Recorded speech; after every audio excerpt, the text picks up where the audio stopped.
I go, well, I don't need to go. Or he called me, he's like, well, back to the Russian. Yeah.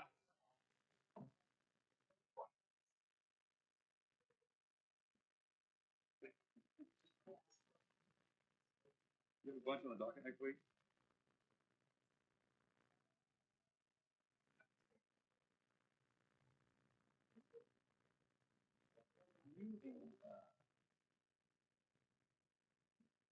First. And that, there's some sort of stakeholder review committee.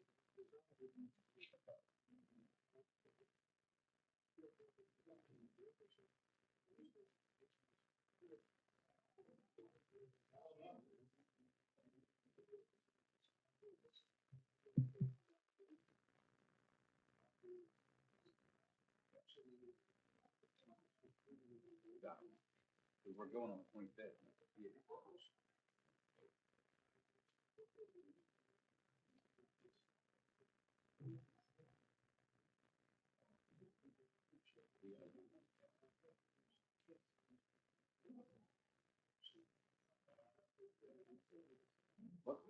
All right, it's 1:30.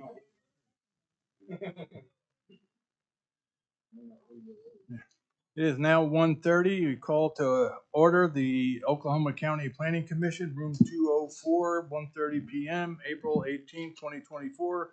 Notice of this meeting was posted on April 12, 2024. Call to order. Roll call, Eric? Yes, the members of the Planning Commission today are Mr. Rob Murray, Mr. Rob Talbot, Here. Ms. Denise Patterson, Mr. Greg Davidson, Here. and Mr. Colton Murphy, who's sitting in for Commissioner Miles Davidson. Here.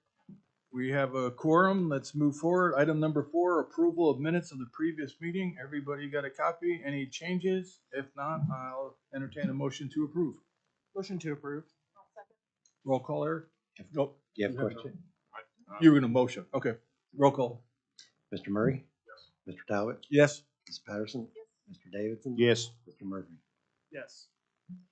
Okay, minutes approved. Item number 5. This item was deferred by the PC at the request of the applicant at the January 18, 2024 PC meeting. Discussion and possible action to approve/deny the general plat for Orchard Hills GP 2023-08. Eric? Yes, just to give everybody an update on how we got to where we are today.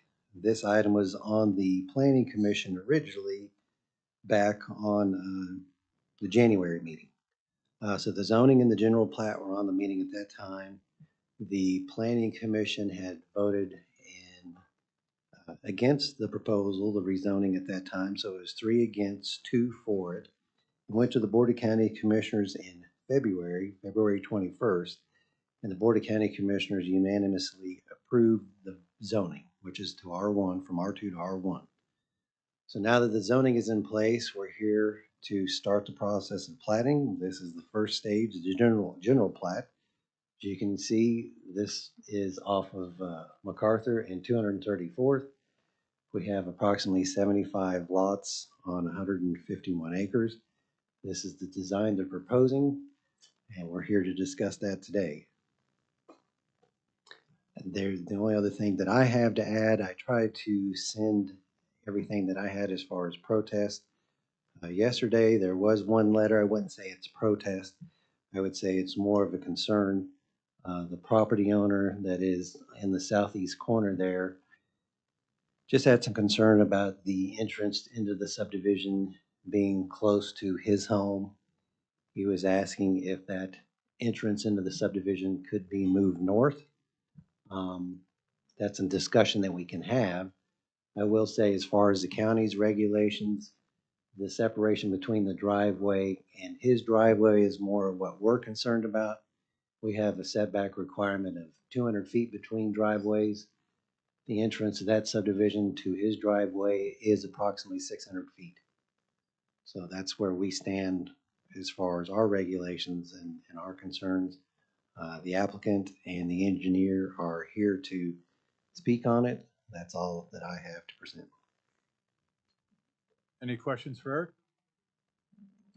So is there anyone here who would like to speak in favor of this? Name and address, please. David Box, 522 Colcord Drive. Here on behalf of the applicant, Kendall Dillon, who is the civil engineer for the project, is also here with me. So, as Eric said, this was went to the Board of County Commissioners where it was approved. It is worth noting that there were a handful of commitments made at the Board of County Commissioner meeting that have been incorporated into plat. Despite the zoning allowing 1 acre lots throughout, you'll notice all of the lots on the south are 2 acres. Additionally, we agreed to limit the number or the types of animals that could be within the development to domesticated cats and dogs. We agreed to have an open fence line on that southern piece. And we agreed to a 50-foot building setback along that southern boundary. So with those commitments, the Board of County Commissioners approved it. So now what you have is a plat that is consistent with the zoning, but less dense than the zoning would allow because of those commitments on the south. In terms of the driveway separation of the gentleman and our access point, we do meet all separation requirements. Mr. Dillon did look at it. If you start to push it north, you get into some design problems and you start to even get into some potential site distance requirements. So we're confident that where we're at is acceptable from an engineering standpoint. And again, we have over 600 feet from that access point to the gentleman's driveway. We have been working with him for many years, back and forth, and we're frankly a little surprised to see that letter. But again, as Eric said, I don't know that I couch it as a protest, more of just kind of a question. So a lot of work's been done with the neighbors to get to this point, and we're happy to be here and happy to answer any questions. Questions? Anyone else here who'd like to speak? Hearing none, is there anyone here who would like to talk against this project? Hearing and seeing none, I'll entertain a motion to approve / deny item number 5. I'll second. Roll call, Eric? Mr. Murray? Mr. Talbot? Yes. Ms. Patterson? Mr. Davidson? Yes. Mr. Murphy? Yes. Item number 5 approved. Item number 6 and item number 7 are somewhat sister items that we can discuss at the same time, but vote separately. That is correct. Okay, so item number 6 is this discussion and possible action to approve / deny the general plat of Coffee Creek GP 2024-03. And item number 7 is the discussion and possible action to approve / deny the final plat of Coffee Creek FP 2024-02. Eric? Yes, sir. What you see here, we're going through this process because we're dealing with multiple lots and the change in the regulation that occurred in 2021. As you can see, there's a total of 8 lots. The smallest of those lots is kind of in the southeast corner there, basically 9.5 acres, give or take. And they go up from there, 10 acres, 20 acres. You have the one that's in the northwest corner that's almost 50 acres. So it's really just following our guidelines as far as creating multiple lots. You have to do that through the platting process. You can't utilize a lot split to create these number of lots. And so they're just coming into compliance with the county's regulation. Again, on this particular item, there was one letter of protest that I had sent everybody. I have a copy of that if you would like to review that here. If you have any questions about what this gentleman had stated in his protest, I can answer any of those, but that was the only protest. We had a couple of phone calls, just concerns, but this is really just the only letter of protest that we received on this particular project. If you have any other questions than me, I'll be more than happy to answer those. I guess my only question is, how are they going to enter some of these properties? I don't see a road or anything. So you'll see here, all of these properties either front Coffee Creek Road on the south and Dobbs Road to the east. The one where you have 47 acres there that's kind of in the northwest, they're going to enter from Dobbs. So they have I wouldn't say that's an access easement. I mean, it's pretty wide area that they have there. So I would say it's bigger than a typical access easement. They own all of that property there. So everybody's going to be accessing these pieces of property from section line roads. Any other questions for Eric? Is there anyone here who'd like to speak in favor of this project? Can you state your name and address, please? Jim Tapp, 3408 Fringe Park Drive, Edmond, Oklahoma. And I'm here to represent the applicant, but also speak in favor. I just want to go over again, every lot does have lot frontage either on a county road, either Coffee Creek or Dobbs. So every lot has lot frontage. The smallest is actually 9.65. I read yesterday, and I have a great amount of respect for everybody and what they're trying to do for their property. The only comment that we had that was negative that came to you all was actually from a subdivision across the street, which is 2.5 acre lots and maximum density that you can do with well and septic. So, I understand people try to move out in the country and have, ideas about their land being the country, but the reality is what we're doing is significantly less dense than the protests that came. And so I respect that. Just want to point out that, we'll have maximum of 8 houses in 165 acres. So I'm here if you have any questions for me. Thank you. Hold on. Any questions? Thank you. Yeah, you bet. Okay. Anybody else to speak in favor? Hearing and seeing none, is there anyone here who'd like to talk against this project? Hearing and seeing none, I'll entertain a motion to approve item number 6, the discussion and possible action to approve/deny the general plat of Coffee Creek GP 2024-03. I'll make a motion to approve it. Roll call, Eric? Mr. Murray, Mr. Talbot, Yes. Ms. Patterson, Mr. Davidson, Yes. and Mr. Murphy. Yes. I'll now entertain a motion to approve/deny item number 7, the discussion and possible action to approve/deny the final plat of Coffee Creek FP 2024-02. Motion to approve? I'll second. Roll call? Mr. Murray, Mr. Talbot, Yes. Ms. Patterson, Mr. Davidson, Yes. Mr. Murphy. Yes. Okay, item 6 and 7 approved. Item number 8, discussion and possible action to approve/deny a zoning change from R2 Rural Residential District to Planned Unit Development PUD 2024-02 Cambridge Estates. Eric? Yes, so I'm gonna start with just kind of a brief history of the property and where we are today with this particular project. So initially, this project was in front of the Planning Commission back in October of 2022. At that point in time, the residential portion of the project was not there. It was just the commercial corner that sits at the intersection. It's at the southwest corner of the intersection of Meridian and 220th. At that particular time, the application was for 18 acres. It was the request was to rezone it to commercial general. On that particular day, the Planning Commission voted unanimously to deny that particular application.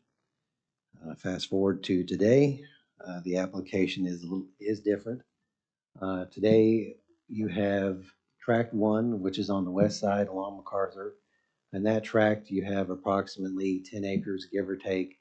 Each one of those lots will be 4 acres in size. There's going to be approximately 4 lots that are in that tract. Tract 2 is the biggest part of this particular PUD. You're going to have approximately 180, 85 half acre, maybe a little bit larger residential lots that make up tract 2. They're going to be served by Deer Creek Water, and they're going to have aerobic or traditional septic systems, more than likely aerobic, just based on the lot size. And then tract 3, the difference between the regular application to this particular PUD, instead of commercial general, they're going to use the base category of commercial limited. So it's not as intensive as commercial general, but also they're using a PUD to limit the type of uses that they want to have there on the property. I'll be more than happy to go over the design statement if there's any particular questions. If there's any particular items you want to go over, we can. As an example, just, well, I guess some additional information. Johnson and Associates, excuse me, had a meeting with the property owners out there on Monday, from my understanding. And there was a discussion that was had, and one of the things that has changed from the initial PUD that you guys had received is they're taking out tiny houses on tract 1 and 2. So that's one change that's been made to the PUD since you originally had it. We can go over the uses in the commercial limited. I would say most of those are, really not too intensive. You're talking about medical services, administrative professional offices. There's some animal care services, kennels, veterinarians, financial as far as bank. They're also talking about potentially personal storage as far as indoor storage, local retail sales, some more of your less intensive items as far as commercial when we generally speak about commercial. As far as the setbacks on this particular piece of property, they've agreed to meet with our setbacks. Like I said, CL is the base zoning category, so they're going to meet with those setbacks when it comes to development of the commercial property as well as the residential. They really didn't change any of our setbacks that we had. But if there's any particular questions that you have, we can go over those. I've kind of explained in the staff report as this project moves forward.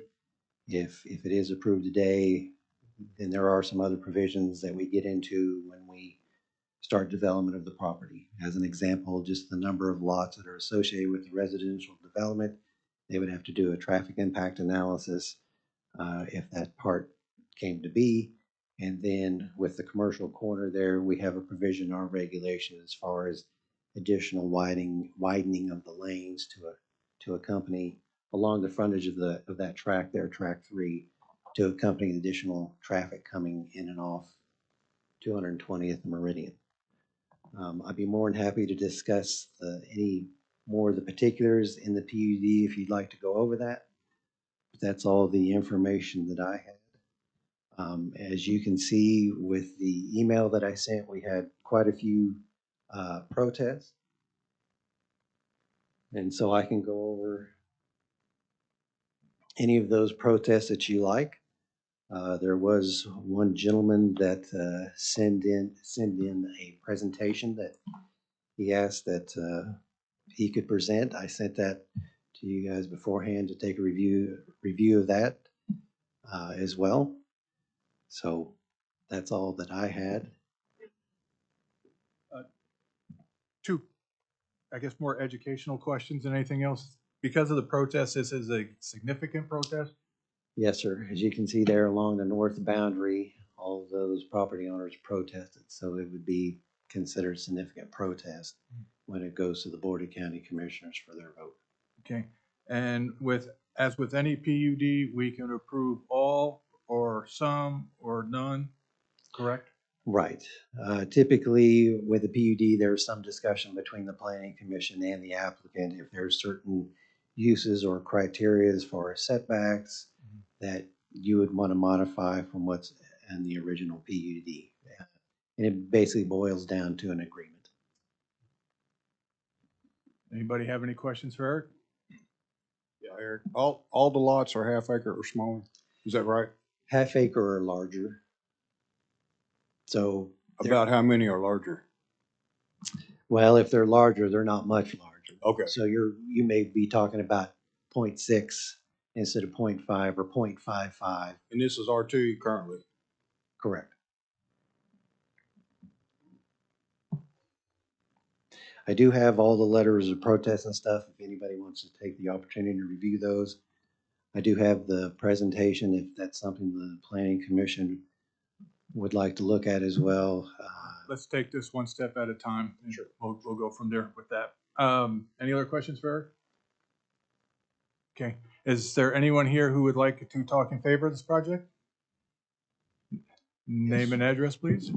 Yeah, once again, David Box, 522 Collicord Drive, here on behalf of the applicant. Pat Garrett with the development group is also here with me. So if you recall, when this came before you the last time around, it was proposing public sewer. At that, we had 524 residential lots is what was proposed at that time. We're now coming back and we're not proposing public sewer, so we went from 524 to 186. We recognize that there are a handful of people that are against this. However, it is a product in this area of the county that is very desirable. It is a product that we think is lacking in the county. And so we believe that it is a product that is due in the county. We believe that the limited amount of commercial on the corner is appropriate. We have reduced down what it could have been under the previous application and provided for limited commercial that we think would service the residents that are not only there now, but the future residents that would live within this development. Tract 1 is a 2-acre minimum. Then in that tract 2, it is half-acre minimum. When we come through with the platting, though, you'll see that some of the lots are bigger. There is a good amount of floodway through this, and so the density calculation ends up being over an acre per dwelling unit. So much like the first application on the docket, although they were 1 acre in size, the density calculation was about 2 rather than the 1. So we think with the floodplain and the way that we're going to be able to address that, we are reducing down that density in a manner that we think to be compatible with the area and a product that will be very desirable for many people to live out here. And happy to answer any questions. Anybody have any questions? Anybody want to discuss any modifications? Thank you. Thank you. Anybody else here to talk in favor of this project? Hearing none. Before we move on to the next part, just want to say a couple things. At this point, we're going to ask for people who want to talk against the project. We ask that you address the board and the board only, and we ask that if the person in front of you has addressed the issues that you've addressed, say, I agree with that, and add anything new. We want to try to avoid hearing the same thing over and over and over again to be respectful of time. So with that said, is there anybody here who would like to talk against this project? Sir? And if you can state your name and address, please. Tom Fisher, 19675 Sportsman's Road. We're going from an R2 down to an R1. And I've seen this happen with Orchard Hills. And I am concerned that with all of the R2s that are in my area, and I'm in an R2 right now, that the R2 is going away. It just doesn't look like we're going to have R2 anymore. We like living out in the country or in the rural area, and I would like to see it that way. But from what I see, what we determine here doesn't make any difference because the corporation commissioners can overdo that. And that's what they did with Orchard Hills. And I was very, very disappointed in that. What is the use of us coming in here and protesting and you guys agreeing with us and denying it and then have to go to the other board and they agree with it? It just seems like a waste of time. I'd like to see your opinion on that. Rob?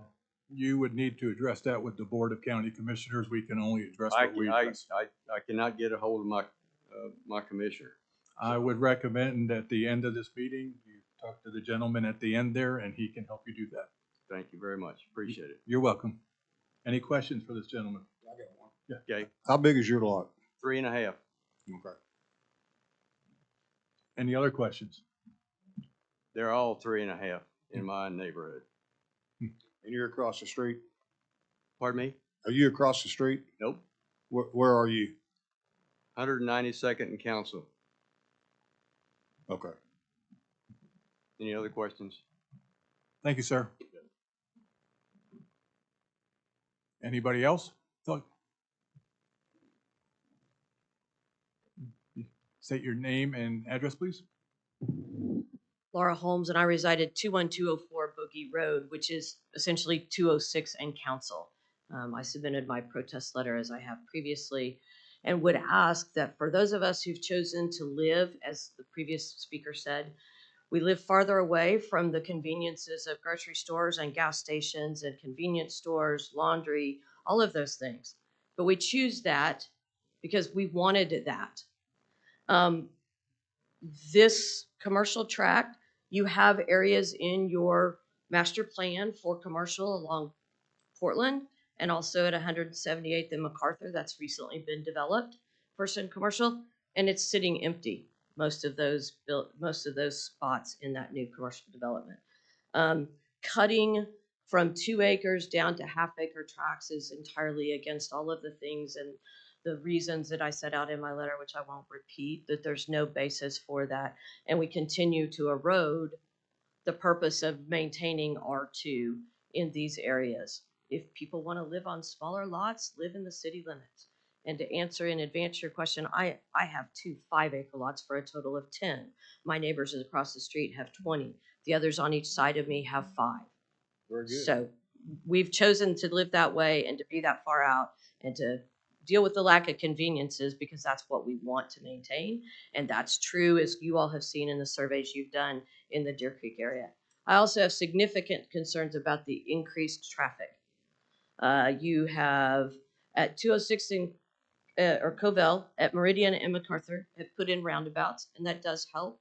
But it still is a significant amount of traffic in that area that the county simply, I don't believe, has the ability to support the maintenance of the roads. We already see that in the roads that are there and the difficulty of maintaining them. So we would ask that you deny the application. Any good questions? Thank you. Sir? He'll get his chance. Name and address, please. Jason Perez, sorry, Laura. Jason Perez, Superintendent for Deer Creek Schools, 20701 North MacArthur. And I want to start off by thanking this body today for your continued support of our area and recognizing the needs of the community that I get the opportunity to serve. And I just wanted to thank you up front for your efforts to help us try to maintain our growth in some sort of a conscientious manner because we are growing quite a bit. I wanted to share with you, we recently completed a demographic study as we prepare to redistrict as we were building a couple of new schools. And so we brought in the company Zonda to look at the Deer Creek area and kind of project our growth over the next 10 years. And I wanted to just share a couple pieces of data that I thought would be pertinent to this discussion. The first one is that the Deer Creek School District currently has 28 actively building subdivisions in our area. Groundwork is currently underway on more than 2,100 lots within 11 subdivisions. And a lot of times in these discussions, developers will tell me, well, you know, we may be putting in 100 homes, but they're not going to all come in at one time. But when you have 11 subdivisions that are building all consecutively, you basically have a subdivision popping up fully completed in a year's time when it comes to the amount of growth that we're going to see within our school district. The district as a whole has more than 3,500 future lots currently in the planning stages, and we're forecasted to close roughly 600 to 700 new homes annually for the next 3 to 5 years. There's not a housing shortage in the Deer Creek area, and there's not a shortage in the variety of housing. We have apartments, we have cottages. Not everything's 2-acre lots, but where we can maintain that type of lot size is going to help us manage this tremendous growth that we're facing. Because right now our current enrollment is 8,111 students with a growth of 475 students this year. Our 5-year enrollment trends head toward 10,300 students. And I will tell you right now that Deer Creek High School, which is the only high school that we have, will likely reach its capacity next school year. We don't bond as fast as Edmond Public Schools. We don't have that capacity to do that. It's not realistic to think that we'd even be able to build a second high school. We're going to have to add to our current high school, and that's not something that we just get to do. We can't run bond issues every year like Edmond. So allowing lots like these or changes to the zoning for developments like this doesn't benefit the community of Deer Creek. It only benefits the developers who want to come in and change the quality of life and the way our community runs and the taxing of our infrastructure and our school district. So I just wanted to share that information with you, and I appreciate your time. We understand the residential part, but what about the commercial part? I'll be perfectly honest, I have no issue with commercial whatsoever. I think that it helps our tax base in the area, and especially commercial like this, I feel like is more suitable for our area as well. Any questions? Yeah, you guys don't like the sales tax? We like the sales tax, but the problem is that What about the ad valorem tax? when it comes to how residential though, taxes, basically it's a wash for us because we assume that with these houses, we're getting kids to come along with them. People come to Deer Creek not for the convenience, they come for the school district. We're kind of the heart of that area, and so residential, we just kind of break even on that, but we still have to have the space to be able to house these students without having kindergarten classrooms with 35 students in them. That's why we like the commercial so much. Mhm. Any other questions? Thank you, sir. Thank you. Okay, your turn.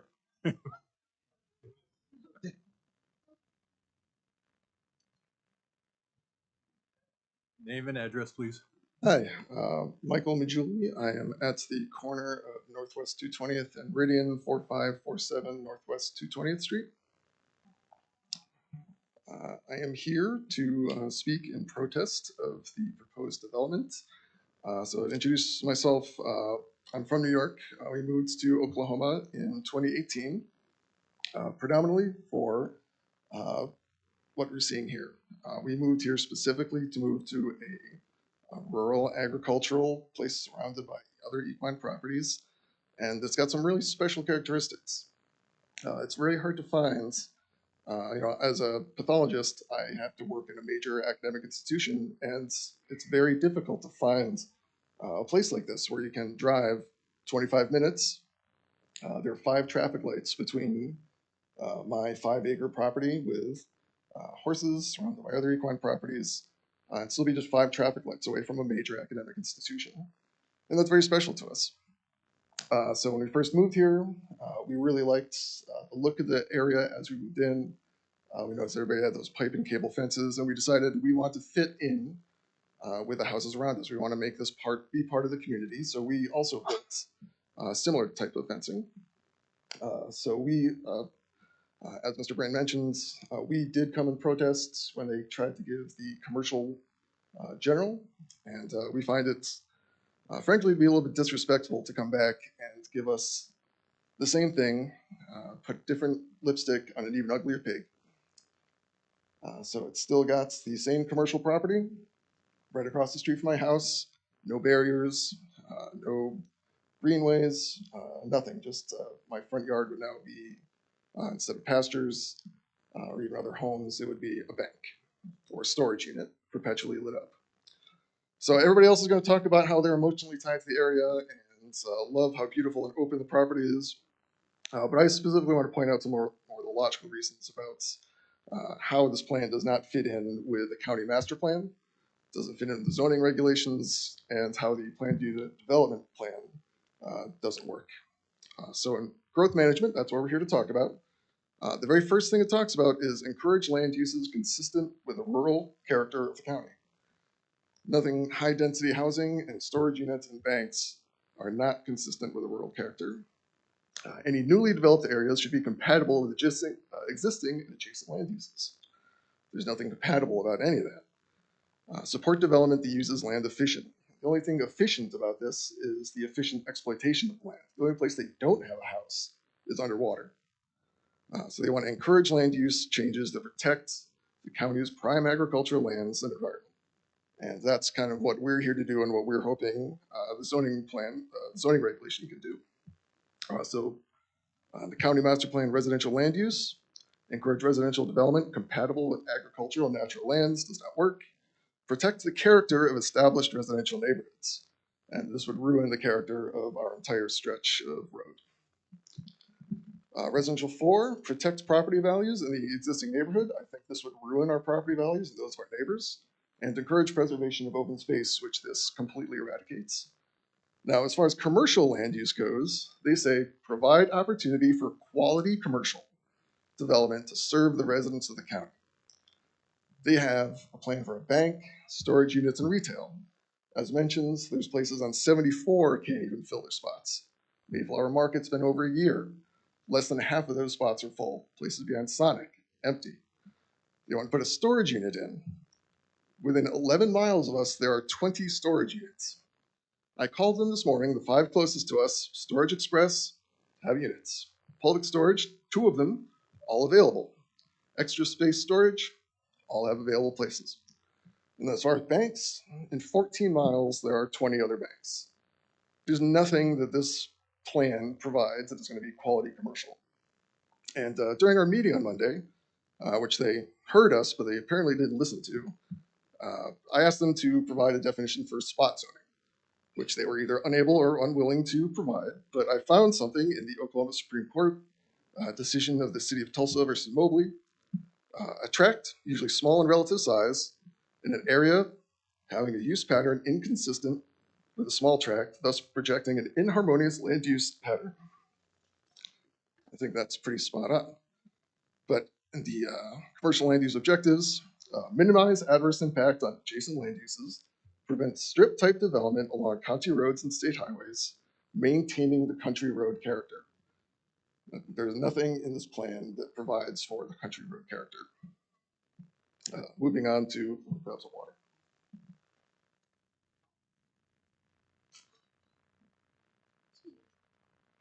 You didn't want her water? We brought our own, thank you. So residential land use. So let me read directly from it. The historic trends in unincorporated Oklahoma County has been rural residential subdivisions and large acreages. It is expected that this trend will continue in all areas of the county. Specifically, it goes on to mention the difference between urban and rural developments and having sanitary sewer utilities. That'll be important later.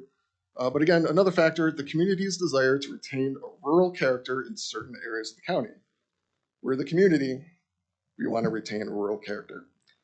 So the major residential land use development policies outlines are to identify areas that should remain rural in character. That's what we'd like to do. And the requirements that rural and acreage develops have a 2-acre minimum lot size. And that's what we're here to protect. I'll skip forward the portion about traffic. We've heard about that. Go to the zoning regulations. Read about the general description for R2, how we're currently described. And the district is intended for agricultural purposes, low-intensity residential development. Regulations are designed to encourage and protect agricultural uses on a permanent basis. Is what the zoning says for R2.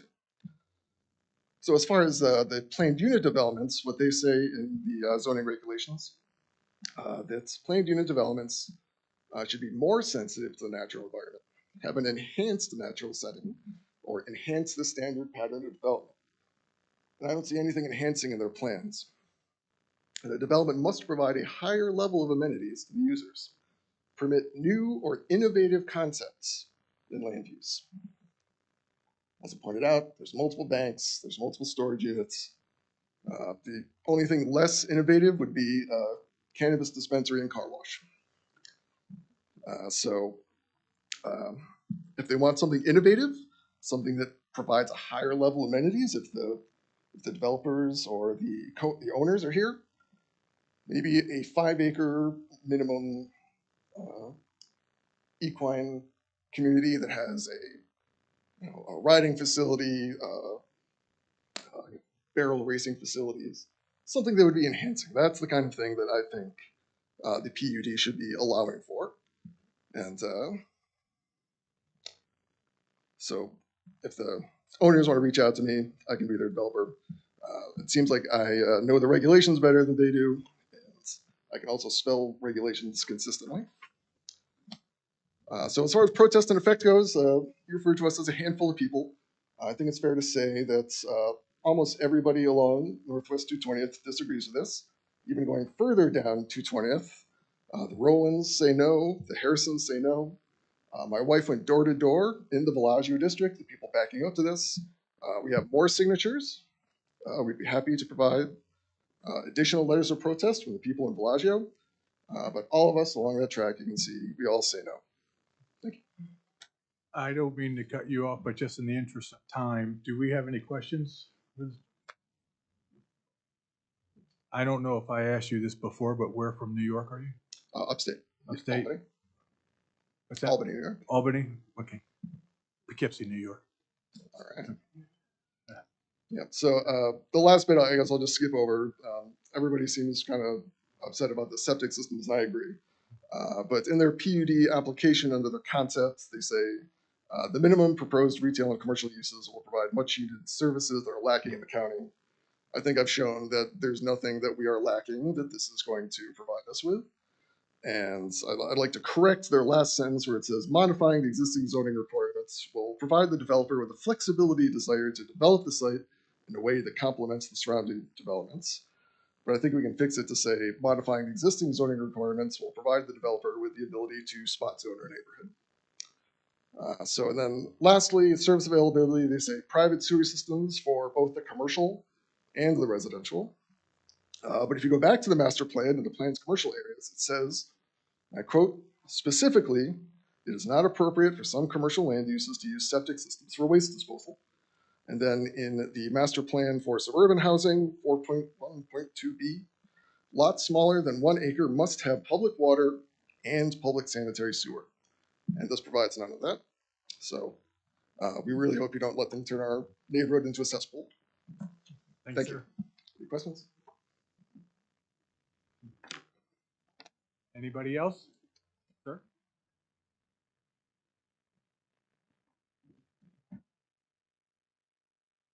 If you name and address, please. My name's Gary Harris. Live at 5161 Northwest 220th. I'm here today with my wife. I'm going to be the red dot that's top far left. Me and my wife came out here 22 years ago, purchased 10 acres. 2 years later, our house was built. We knew this was rural residential. We investigated all the restrictions in the area, and we were fine with it. So we made the investment of building a house and being in this community and helping it grow to what it is today. It was a rural residential environment that we were getting into. Today, it's quickly not being that anymore. If you look at that square mile that's in front of our house, there's 4 schools right now. There's one more middle school that's getting ready to go online 2 years from now. There's 2 roundabouts on Covell. If that school, this development and the development to the northwest go into place, there'll be 2 more roundabouts on Coffee Creek. The addition of the track number 2 and track number 1 with the addition of the development northwest is 260 houses. Most houses have 2 cars. Some have 1, some have 3. So we're going to increase the car volume by well over 500 cars. Sometimes when I go out to get my mail, I have to time it just right. And if I want to leave my driveway, sometimes I have to make a reservation. It's just, we're oversaturating the area with density. And this is a rural community. Just like the lady spoke to a while ago, this is why we moved out there. We buy our groceries before we come out. I haven't been in a bank in 22 years. I doubt if any residents would go to a bank there. They might. We store our stuff in the garage and shops that we build and put on our property. We don't need a storage facility or commercial. That stuff is fine, but there's areas in Deer Creek like Meridian and Portland that are more suitable for commercial development. And if you'll look at the layout that they've given you, there on MacArthur, they have 4 lots that are 2 acres. They've made no attempt whatsoever on Coffee Creek on the north side of their development to soften that because of the 8 lots that have been there for well over 20 years. Why not soften that area and not stack house upon house that is on a half-acre lot? These houses that are across from the development are going to look out and see nothing but roofs or light poles at a bank or a commercial development or the storage unit. Just very upsetting to come out. We've been here for 22 years and we bought into a rural community that is no longer a rural community. Please don't let Deer Creek become North Oklahoma City. or Edmond. You know, we knew what we were getting into when we moved out there. We would love for it to stay a rural community. Deer Creek also owns the corner at Coffee Creek and MacArthur. There's no plans that I know of at this point for future development, but they're in a crunch too for classroom space. And these two developments are nothing more than a problem for Deer Creek to deal with in the future. They may build a school there, they may not. But that square mile is under a lot of stress when it comes to density. Please consider the homeowners that have been out there for decades, wanting to live a safe and quiet lifestyle, and it's quickly being taken away from them and eroded. Thank you. I appreciate your time. Hold on. Any questions? Thank you, sir. Anybody else?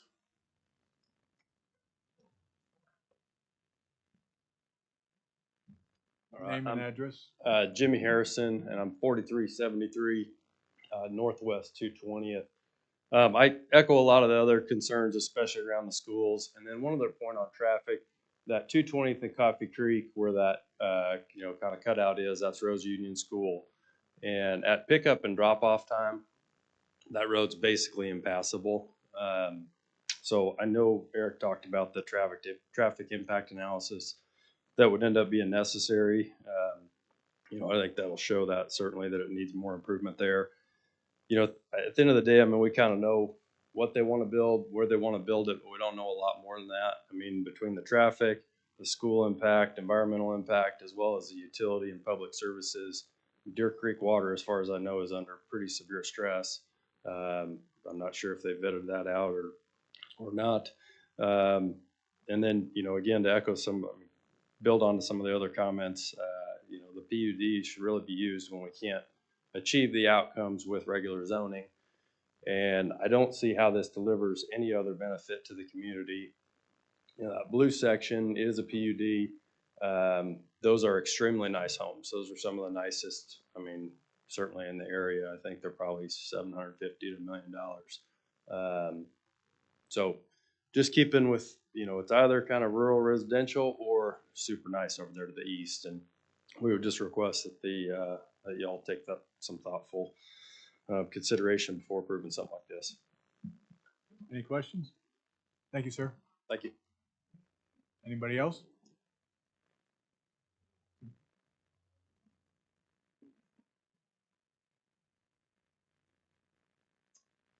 My name is Camille Majuli. My husband, Michael, already spoke. I live at 4547. I just want to address the commercial section there. I understand as a former teacher that schools need tax revenue, and a large part of that does come from commercial development. And I understand that because of the limited amount that our school district has, that we are under financial stress, especially with the increase in students coming to our area. However, I do feel like the way that our area has been laid out has actually been detrimental to that. This in no way encourages businesses to want to set up a business within that section. We have that section down on MacArthur that is largely empty, but to be fair, it's also set up in a way that doesn't encourage people to come, sit, shop. It doesn't encourage people to go out to dinner, to get ice cream, to go, things like that, that do create more of a town center that would increase revenue to the Deer Creek School District. A bank, a strip, a storage facility, yes, that's tax revenue. So is also putting in large homes on small sections. But that is not going to do anything for our community within the long run. Beyond the fact that that's what I would be looking at out my front door, beyond the fact, we know that this is R2. We know it's going to be developed. We understand that. But to be constantly coming in front of here and told, well, this is for the children, this is going to increase this, and I understand Dr. Perez's point that they like commercial. I get that. Okay, and I'm from New York. I understand paying high taxes to support our school district. That leads to excellent schools without the state. And we are in Deer Creek for the school district, but we are also there for that land. We are in Oklahoma because of me, because I'm the one who loves living in the country. I'm the one who has the animals.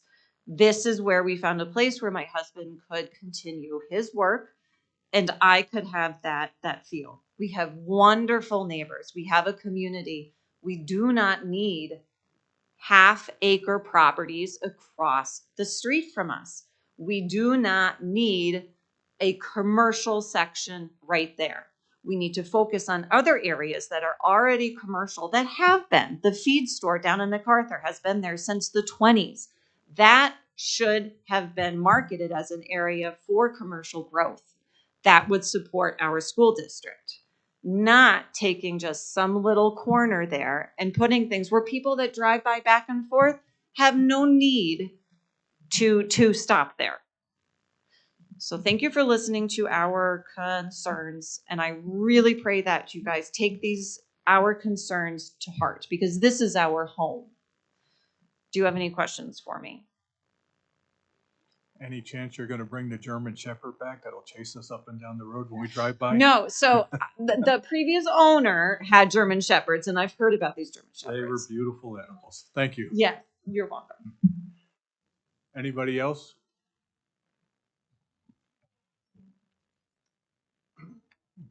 Good afternoon. I'm Jim Cliver, and I live at 5009 Northwest 220th Street. So I'm one of the 5-acre lots across from Rose Union Elementary School. So just to not be long-winded, I'll second pretty much what my neighbors were stating. Just wanted to be on record that, to protest the current proposal. We kind of similar situation. We moved out there because we wanted more country life, a little bit slower pace, not as much traffic. As the Deer Creek School District has grown, that traffic has increased dramatically. And as Gary was stating earlier, there's a lot of times I can't get out of my driveway because of the traffic. And I feel almost like I'm playing Frogger a little bit when I try to check my mail. So those are definite concerns. And when you combine that with putting in a neighborhood of this size with that many homes, right now we feel like it's a pretty safe community. When you start downgrading, the realistic things that will happen is you bring in a lot of people in there, right? So it just increases activity for potential, crimes or, theft, things like that in the area. You're gonna have a lot more people up and down the street. So that is a concern for me. Also, the street concern, it just can't hardly handle the traffic it's got right now. So we start adding this neighborhood with this many homes in it, what would be the next step? Turn it into a 4-lane?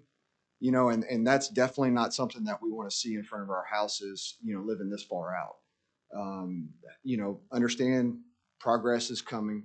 We're continually growing. We want Deer Creek to be prosperous and people that live in Deer Creek to have good quality of life.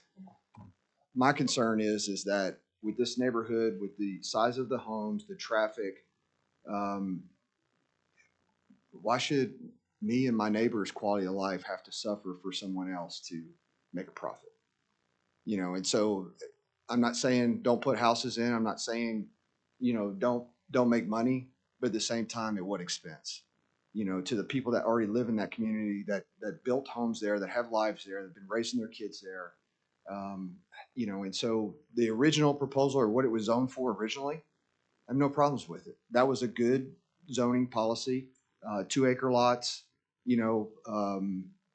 I can't remember what their minimum size of the homes would be in there, but something like that would actually help to maintain our property values, the quality of life in that area. But when you start downgrading it to this many homes with these small of lots, smaller, price points on these homes, it brings in just a lot of different types of people compared to what's living in the area currently. So that's my concern. So, Any questions? I just want to thank everybody for their input. I think we've established a very good idea of what's happening here, so I'd like to move on. So is there any questions we have from the board? I do just want to provide just a little bit more information that was brought up from the folks that are out there and just kind of give you an idea of the dynamic that's going on out there now. So the development on the southeast corner is called Bellagio. Bellagio has access to Deer Creek Water and the City of Oklahoma City Sewer. You'll notice the majority of those lots, 1 acre, 3/4 of an acre, but as you get to the southwest corner of that development, you kind of have a street. Those lots there are probably ½ acre size, give or take. Now, my assumption is, in this particular case, is Oklahoma City right now has put a moratorium on anybody else connecting to their sewer system. So my assumption is that with this particular development, you're seeing what you're seeing because of that. Because the city of Oklahoma City has got to address their issue at their sewer treatment plant before they'll let anybody outside of their city limits attached to it. I don't know when that issue is going to be addressed. My guess would be probably 5 or 6 years before they really get to that issue. So that's going to affect a lot of development that you're going to see outside of their city limits because we don't own any of the utilities. So that's, I just wanted to give a little bit more background of how we are currently and why we are the way we are and what's being proposed in this particular case. Anybody have any other questions for Eric? So Eric, all of those would have to have their own septic. Right. So the way DEQ is currently set up is if you have access to a public water system, so in this case, Deer Creek Water, you can have a lot size, the minimum that you can go to is ½ acre or larger. And so more than likely, it would probably be an aerobic type of system instead of a traditional septic system is what you would have.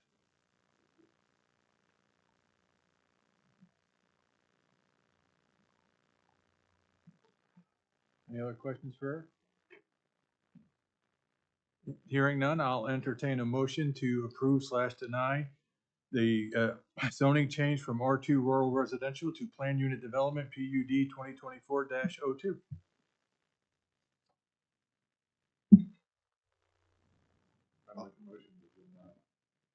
I'll second. Roll call, Eric? Mr. Murray, and this is, you're saying aye to a no.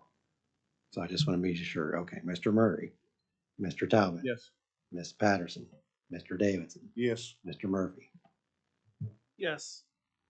Okay, item number 8 is denied for the people who have showed up, just so you know, in approximately 2 to 3 weeks. This will also be on the agenda at the Board of County Commissioner meetings as well. So, Yes, and please contact me and I can let you know.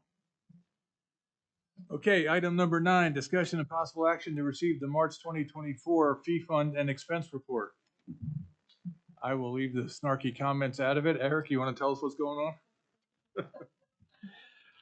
Well, not much, to be honest with you, but you can kind of see, like I stated last month, the money that we took in was really due to the school that's being constructed. And so that's kind of the difference between this month and last month.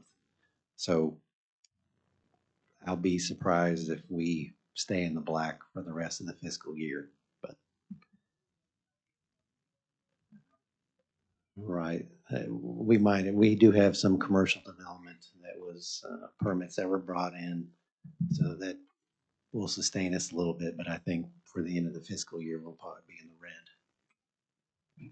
Do I have a motion to receive the report? Motion to receive the report. Second. Roll call, Eric? Mr. Murray? Mr. Talbot? Yes. Ms. Patterson? Yes. Mr. Davidson? Yes. Mr. Murphy? Yes.